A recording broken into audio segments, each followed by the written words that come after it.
What's happening, everybody? I'm Steve. Welcome back to Junkdrummer TV, where I give my initial reactions, my hot takes, and my analysis on the drummers of today and yesterday, and maybe tomorrow if I stick around that long. Up until 2 weeks ago, I was a professional drum teacher and a gigging musician, but you know how that's going. Video number 5 from the quarantine. And before we get into it, I would like to give a shout out to my 7 newest Patreon members. Much appreciation goes to Hilius, J. John Afrell, Jumbo Mills, shout out Jumbo Mills, Baseman2112, excellent name, Darren, Ryan Copeland, and Jason Lindsay. Thank you all for being my patron. I've been really enjoying checking out drummers that I don't know anything about, so I'm going to continue that today. We're going to be watching Mario Duplantier. And that's right, I said that name right because my friend Chelsea has a French degree. Playing with Gojira. Also, because of my Japanese step-grandmother, I know that Gojira is the Japanese version of saying Godzilla. And thanks to a cursory search on Wikipedia, it tells me that Gojira is a technical death metal band. Oh, metal bands with your labels, it always makes me chuckle. Before we get into the video, please like, comment, and share. Give me a double tap on the subscription and the notification bell. Please check out my Patreon. And I am now, because of the end of the world happening, giving remote lessons. So if you would like to do lessons with me over Skype, hit me up on my Instagram. Just look up Junkdrummer and hit me in and slide in my DMs. So let's watch Mario Duplantier of Gojira play Toxic Garbage Island.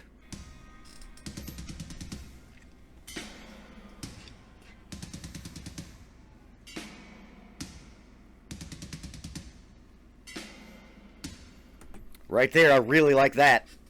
I think that when we think about drum fills, we can forget that cymbals can be used in our drum fills. He's going, you know, digga digga digga digga da, and like hitting that rod bell. I love that, and I do it a lot. Yeah, that's cool.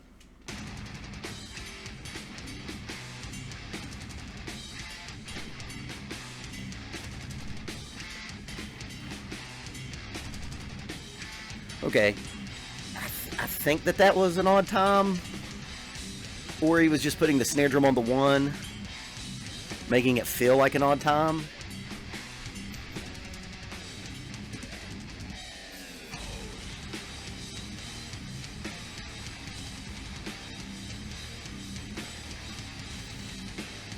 That's got some Pantera in it, and if you watch my video at all, we know we like that.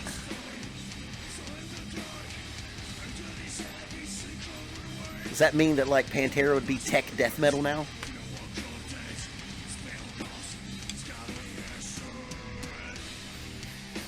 Oh, hello. That's what we like to call in the business a modulation. When that happens again, we'll talk about that.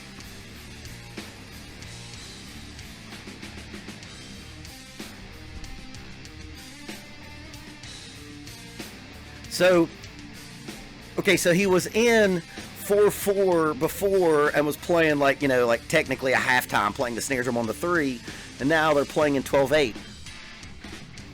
I knew this was going to happen again.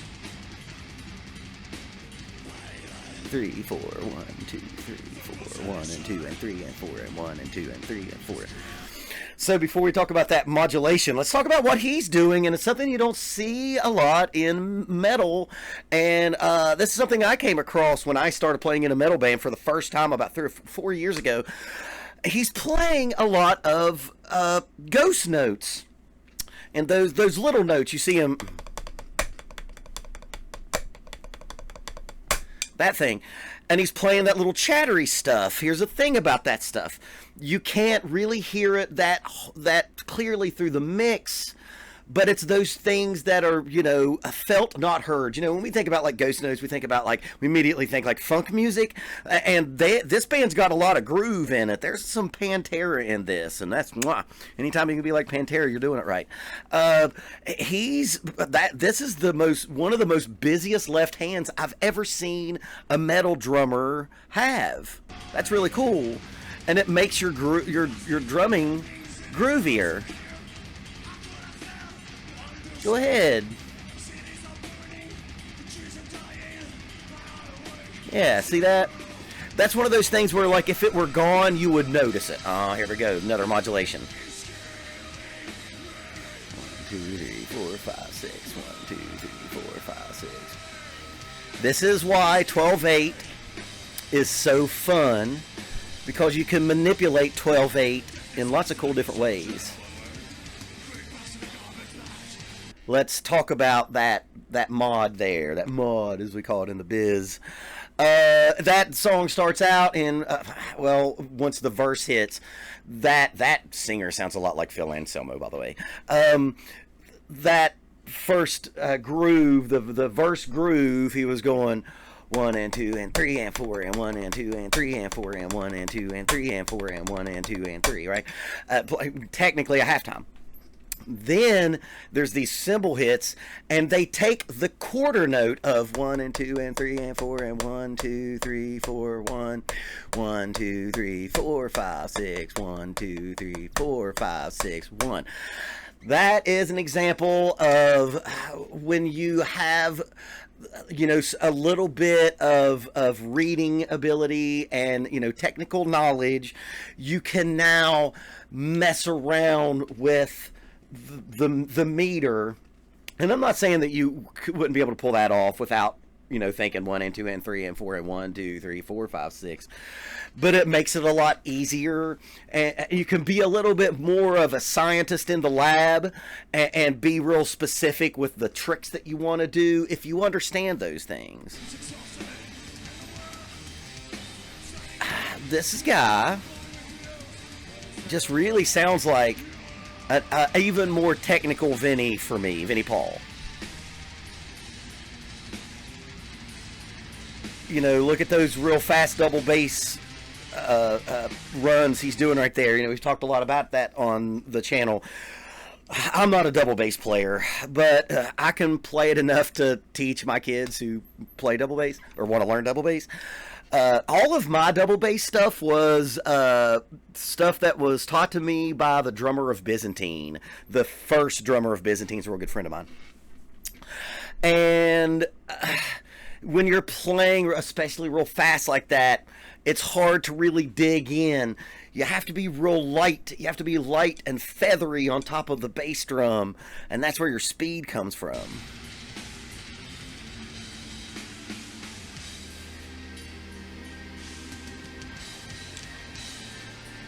Yeah, this guy is doing a lot of cool, like, fusion tricks, but in much cooler music than fusion. I'll get killed for that, but come on, man. Heavy metal's cooler than fusion. This is very proggy. Maybe one of their subgenres is prog.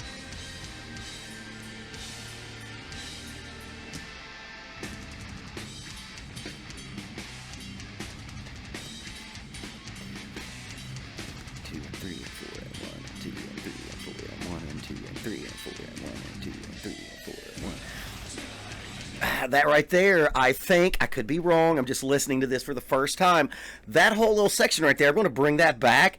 That's one of those things that I've talked about on the channel before as well, where you're playing in 4, but the way that you're phrasing it, it almost makes you feel like you're in odd time. He may be in an odd time, but it feels like he's just in 4, making it feel like an odd time. Now, if he is in an odd time, I will definitely get smashed in the comment section, and they'll tell me I sound like Theo Vaughn's retarded cousin.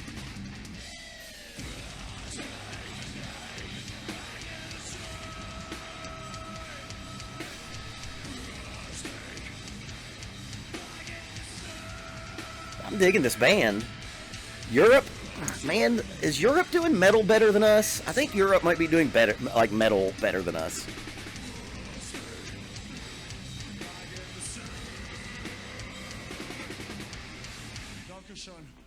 Dankeschön. That's cool, man. Another great drummer that I've never heard of. It's one of the biggest reasons that I started this channel. I think the big takeaway from there is just knowing a little bit about the mechanics of music and understanding meter. When you when you know those things, it makes it easier to manipulate them in interesting ways. I always use the quote. I'm not going to get the quote completely right, but it's from this country guitar player named Chet Atkins, who says, "Yeah, the quote is." Yes, I can read music, but not enough to mess up my playing. That's not the exact quote, but that's pretty much the idea that he was trying to get across. It's a great example of that. So many commenters has kind of talked about how, like, I talk kind of wonky. I talk in, musical terms in here. And, people always think that, like, learning how to read music and understanding meter and eighth notes and quarter notes and 16th notes and 32nd notes is like rocket science. It really isn't. There's so many of us dumb drummers that know all of that stuff. And that's a great example of that. Something else, just because, and I didn't finish this in the video, I was recording my first EP with my metal band, and I was recording a record with a producer who I'd played in other non-metal situations, and he knew my style. And we're recording, and he just stops, and Aaron goes like, "Hey man, where's all that like ghost notes stuff that you've done on all these other records we've did?" And I was like, "I'm playing metal," and he's like, "I don't give a shit." He's like, that stuff is what makes your playing you, and he said it's the stuff that's obviously missing from your tracks, and it was a big, light bulb moment, and we see a lot of that here. That guy had one of the most active left hands. When you're playing really heavy, loud music, you can kind of think that those smaller, nuanced things won't cut through the mix, and they kind of won't. But what they do is again, I say it all the time, it's felt and it's not really heard. You feel it, and that's why this guy had one of the biggest, fattest grooves of any of the metal drummers that we've done on here. I'm a Duplantier fan. Again, thank you, Chelsea. That's cool. That's another band. Man, my playlists are blowing up with bands I've never heard of and learning through the channel, and I appreciate all the commenters. So I hope y'all enjoyed all that. A shout out to everyone who right now is making the world go round.